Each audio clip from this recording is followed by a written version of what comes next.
అమరవీరుల స్తూపం దగ్గరికి నేను వస్తా ఉన్నా నా రాజీనామా లేఖతో వస్తావా? నువ్వు రుణపొందుంటే నువ్వు ఆగస్టు 15లోగా రుణమాఫీ చేసేది నిజమైతే ఆగస్టు 15లోగా బాండ్ పేపర్ మీద రాసిచ్చిన 6 గ్యారంటీలు అమలు చేసే వాస్తవ నిజమైతే రానట్టు గణపాటి దగ్గరికి మనమిద్దరం రాజీనామా లేఖలను మేధావుల చేతుల్లో పెడదాం. మేధావుల చేతుల్లో పెడదాం.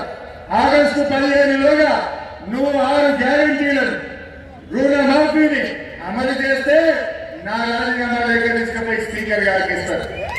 ఒకవేళ నువ్వు అమలు చేయకపోతే నీ రాజీనామా లేఖ తీసుకుపోయి గవర్నర్ గారికి ఇస్తారు. దానికి సిద్ధమేనా అని అడుగుతా ఉన్నా. నువ్వు దానికి సిద్ధమా అని అడుగుతా ఉన్నా.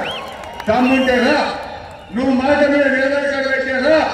కానీ రాకపోతే తెలంగాణ ప్రజలకు అర్థమవుతుంది నువ్వు కొడంగల్ రాజకీయ సన్యాసం తీసుకున్నావు అన్నట్టు తోక ముడిచినట్టే. ఇప్పుడు కూడా నువ్వు తోక ముడిచినట్టే. అందువల్ల మనం ఆలోచించాలి. రేవంత్ రెడ్డి మనల్ని మోసం చేసింది, కాంగ్రెస్ పార్టీ మనల్ని మోసం చేసింది. ఇక్కడ ఎమ్మెల్యే